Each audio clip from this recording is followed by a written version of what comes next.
بچوں، شروع کرتے ہیں ہماری کہانی کاغذ کے ٹکڑے کا دوسرا پارٹ۔ لیکن کہانی شروع کرنے سے پہلے آپ ہمارے چینل کو سبسکرائب کرنا اور ہماری اس ویڈیو کو لائک اور شیئر کرنا مت بھولیے گا۔ چلیے شروع کرتے ہیں اپنی کہانی۔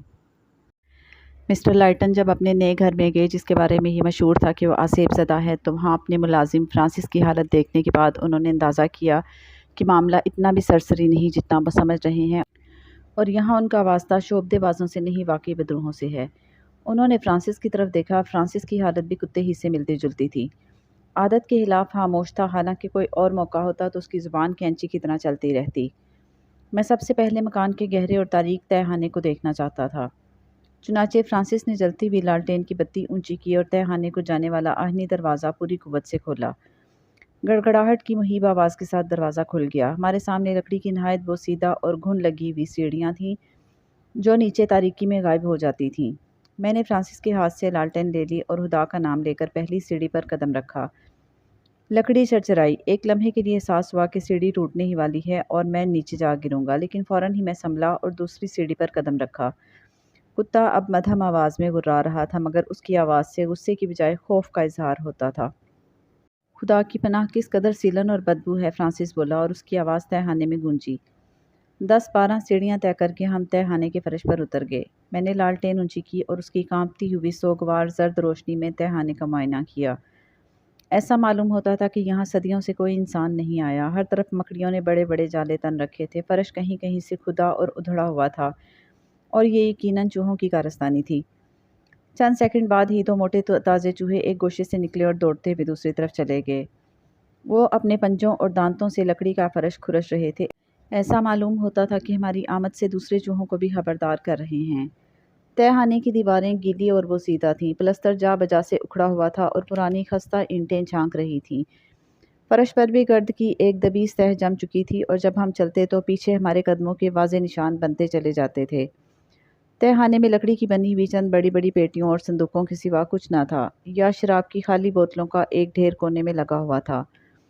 تہہ خانے کی شمالی دیوار میں ایک چھوٹا سا دروازہ نظر آیا۔ میں نے اسے کھولنے کے لیے جوں ہی ہاتھ بڑھایا، کتا بے چین ہو کر میرے قدموں میں لوٹنے لگا، گویا مجھے دروازہ کھولنے سے روکتا ہے۔ ماسٹر، یہاں سے چلیے، صبح آ کر دیکھیے گا، فرانسس نے بھرائی ہوئی آواز میں کہا۔ کیا ڈر گئے؟ میں نے پوچھا۔ جناب، کچھ سمجھ میں نہیں آتا، اس نے رک رک کر کہا۔ ذرا دیکھیے تو، یہ کیا چیز ہے؟ اس نے انگلی سے ایک طرف اشارہ کیا، اور جوں ہی میں نے لالٹین کا رخ اس طرف کیا، دہشت سے میرے بدن میں تھرتھری چھوٹ گئی۔ نظروں کے سامنے عین فرش پر چھوٹے چھوٹے انسانی قدموں کے ایسے نشان بنتے چلے جا رہے تھے جیسے کوئی 8-9 سال کا بچہ ادھر سے ادھر دوڑ رہا ہو۔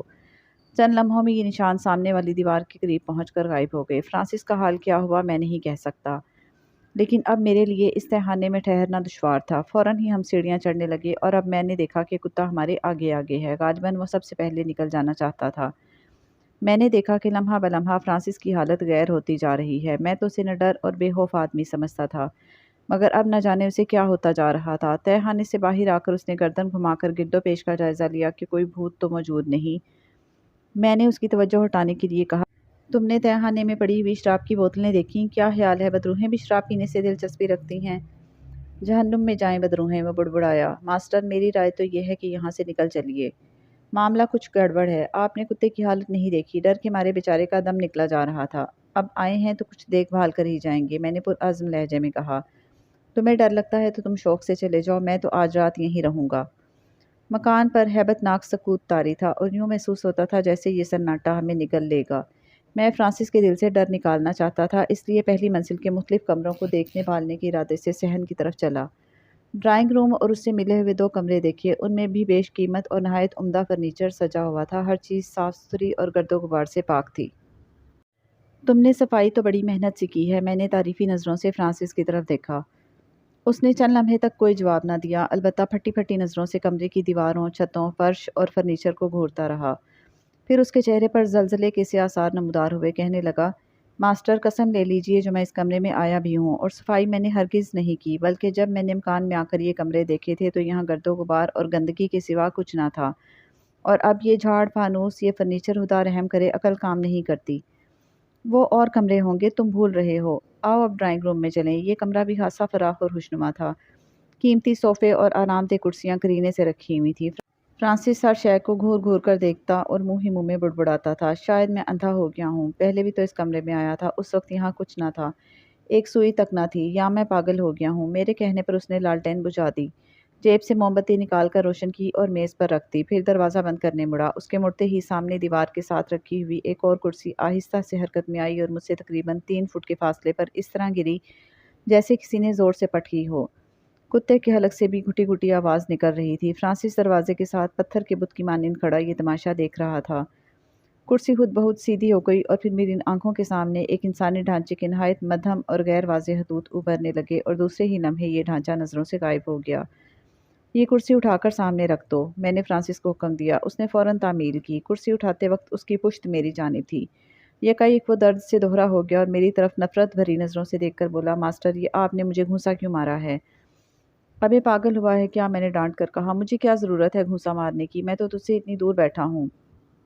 جناب، صریحاً کسی نے مجھے گھونسا مارا ہے، میرا تو سانس ہی رک گیا۔ کرسی دیوار کے ساتھ رکھنے کے بعد اس نے کہا، اس کی شکل سے ظاہر ہوتا تھا کہ جھوٹ نہیں کہتا ہوگا، لیکن گھونسا مارنے والا تھا کون؟ چلو اب نکلو یہاں سے، موم بتی جلنے دو اور باہر دروازے میں تالا ڈال دو، میں نے کہا۔ اب ہم پھر اسی کمرے میں آئے جس میں فرانسس نے میرے سونے کا انتظام کیا تھا۔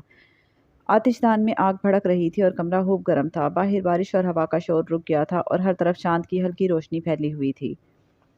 آتش دان کے دائیں بائیں 2 الماریاں بھی رکھی تھیں۔ میں نے ان میں سے ایک الماری کھولی، اس میں وہ سیدھا کپڑوں کا ڈھیر لگا تھا۔ دوسری الماری میں پرانے برتن اور چینی کے چند صحیح سالم ظروف پڑے تھے۔ پھر میں نے دیواروں کو ٹھونک بجا کر معائنہ کیا کہ شاید ان میں کوئی خفیہ دروازہ ہو، مگر ایسی کوئی بات نہ تھی۔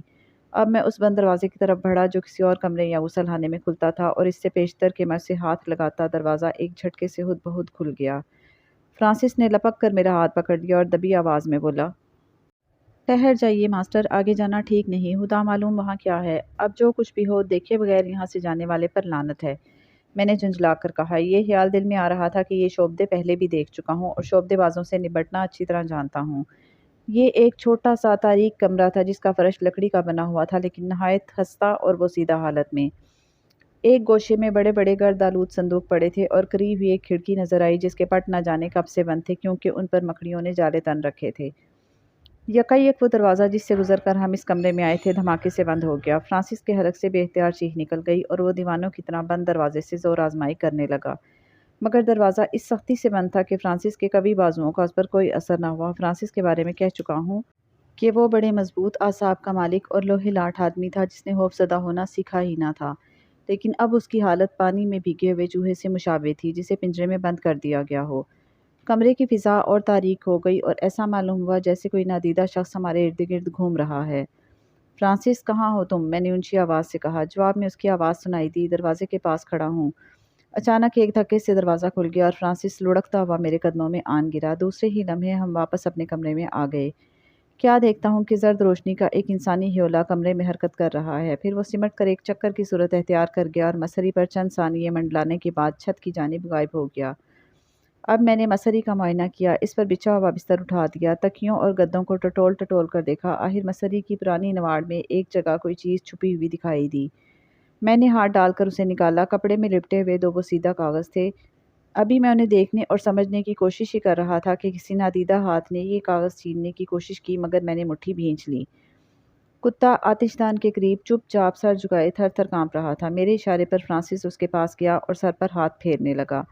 لالٹین کی روشنی میں ان بوسیدہ کاغذوں کو ایک نظر دیکھنے سے اندازہ ہو گیا کہ یہ خط ہیں جو 25 سال پہلے تحریر کیے گئے تھے۔ مضمون سے ظاہر ہوا کہ کسی نے اپنی بیوی یا کسی لڑکی کو لکھے ہیں۔ لکھنے والا کوئی ملاح تھا جس نے اپنی ٹوٹی پھوٹی زبان اور شکستہ قلم سے بے ربط اور پراسرار جملے لکھے تھے۔ جو الفاظ پڑھے جا سکے وہ یہ تھے، ہم ایک دوسرے سے الگ نہیں ہوں گے، اپنے کمرے میں رات کے وقت کسی کو مت سونے دینا کیونکہ تم نیند کے عالم میں باتیں کرتی ہو۔ جو کچھ ہوا سو ہوا، اب کیا کیا جا سکتا ہے؟ ہمارے خلاف کوئی جرم ثابت نہیں ہو سکتا، ہاں صرف اس وقت تک جب کہ مرنے والے اپنی قبروں سے لوٹ آئیں۔ اس جملے کے ساتھ ہی کسی عورت نے اپنے قلم سے لکھا تھا، بے شک مرنے والے زندہ ہو جاتے ہیں، 4 جون کو سمندر میں ڈوب گیا اسی دن۔ عجیب معمہ تھا، میں دیر تک اسے حل کرنے کی کوشش کرتا رہا مگر ذہن کام نہیں کرتا تھا۔ فرانسس ایک آرام کرسی پر پڑا لمبے لمبے سانس لے رہا تھا۔ میں نے اٹھ کر آتش دان میں سلاخ سے آگ کو ریتی، میز سرہانے گھسیٹ کر لالٹین اس پر جمائی، پستول اور گھڑی نکال کر قریب رکھی اور کتاب پڑھنے لگا۔